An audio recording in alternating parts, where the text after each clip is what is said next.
আসসালামু আলাইকুম everyone, back to my channel. প্রতিদিনের মতো আপনাদের সামনে ভিডিও নিয়ে হাজির হলাম। দেখতে পাচ্ছেন পাতাকপিগুলো আমি এরকম সাইজ করে কেটে নিয়েছি, বেগুনগুলো আমি এরকম সাইজ করে কেটে নিয়েছি, আলু এরকম সাইজ করে কেটে নিয়েছি, শীতল শুটকি দিয়ে বানাবো।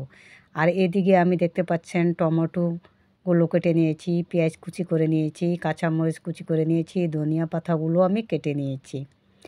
এখন আমি একটা প্যান চড়ালাম, দেখতে পাচ্ছেন এটাতে আমি অয়েল দিচ্ছি। এখন অয়েলটা একটু গরম হয়ে যাবে, তারপর আমি পেঁয়াজ কুচিগুলো প্রথমে আমি পেঁয়াজ কুচিগুলো দিয়ে দিব। দেখতে পাচ্ছেন পেঁয়াজ কুচি দিয়ে দিচ্ছি।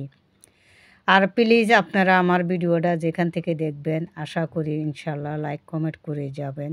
আর আপনারা কেমন আছেন? আলহামদুলিল্লাহ আমিও ভালো আছি। দেখতে পাচ্ছেন দুটো তেজপাতা দিয়ে দিলাম, একটু রং দিয়ে দিলাম। এখন আমি হাফ চা চামচ আদা রসুন বাটা দিয়ে দিয়েছি, দিয়ে ভালোভাবে এটা কষিয়ে নিচ্ছি। এখন আমি হালকা করে পানি দিয়ে দিব এটার সঙ্গে। 1 চামচ মরিচের গুঁড়ো, 1 চামচ হলুদের গুঁড়ো, 1 চামচ ধনিয়ার গুঁড়ো, 1 চামচ জিরের গুঁড়ো, 1 চামচ গরম মশলার গুঁড়ো। এখন দিয়ে দিব আমি স্বাদ পরিমাণে লবণটা, দিয়ে ভালোভাবে মশলাটা আমি কষিয়ে নিব। এখন দিয়ে দিচ্ছি টমেটো, দিয়ে দিলাম কাঁচামরিচ। এখন ভালোভাবে মশলাটা কষিয়ে নেব। দেখতে পাচ্ছেন মশলাটা কষেছি, আর মাশাল্লাহ দেখতেও অনেক সুন্দর একটা কালার এসে গেছে। দেখতে পাচ্ছেন আবার একটু ভালোভাবে নাড়াচাড়া করে দিচ্ছি, কেননা নিচে লেগে যাওয়ার সম্ভাবনা আছে তার জন্য। দেখতে পাচ্ছেন মশলাটা অলরেডি তেলটা উপরে এসে গেছে। তারপর আমি ভালোভাবে একটু নাড়াচাড়া করে নিচ্ছি। এখন আমি কপিগুলো আছে, পাতা কপিগুলো আমি উপর থেকে ঢেলে দিচ্ছি। দেখতে পাচ্ছেন, দিয়ে আবারও মশলাটার সঙ্গে ভালোভাবে মিক্স করে নিব। দেখতে পাচ্ছেন মশলাটার সঙ্গে মিক্স করে নিচ্ছি, হয়ে গেল। এখন আমি ধনিয়া পাতা দিয়ে দিব আমার পাতাকপির ভাজিটাতে, দিয়ে এখন আমি ভালোভাবে মিক্স করে নিচ্ছি। ধনিয়া পাতা কুচি দিয়েছি তার জন্য ভালোভাবে একটু মিক্স করে নিচ্ছি। দেখতে পাচ্ছেন মাশাল্লাহ দেখতে অনেক সুন্দর একটা কালার এসে গেছে। হয়ে গেল আমার পাতাকপি ভাজি। আবারও আমি এসে গেলাম এই চুলাতে। দেখতে পাচ্ছেন একটা প্যান চড়ালাম, এটাতে আমি তেলটা দিয়ে দিচ্ছি। এখন দিয়ে দিব আমি পেঁয়াজ কুচি। দেখতে পাচ্ছেন পেঁয়াজ কুচি দিচ্ছি। তো পেঁয়াজটা অলরেডি একটু ব্রাউন কালার হয়ে গেছে।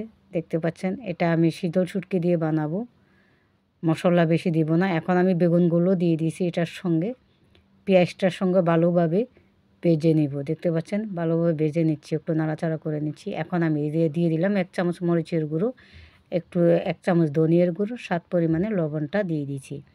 দেখতে পাচ্ছেন এটার মধ্যে আমি বেশি কিন্তু দিব না, হলুদের গুঁড়ো দিয়ে দিলাম, টমেটো দিয়ে দিলাম, কাঁচামরিচটাও দিয়ে দিয়েছি। দেখতে পাচ্ছেন এখন আমি ভালোভাবে মশলাটার সঙ্গে যে তেলটা দিয়েছি পেঁয়াজের সঙ্গে ভালোভাবে মিক্স করে একটু হালকাভাবে ভেজে নিব। দেখতে পাচ্ছেন এখন আমি 2 মিনিটের জন্য ঢাকনাটা লাগিয়ে দিব। মিক্স করা হয়ে গেছে। এখন আবার আমি ঢাকনাটা উঠিয়েছি।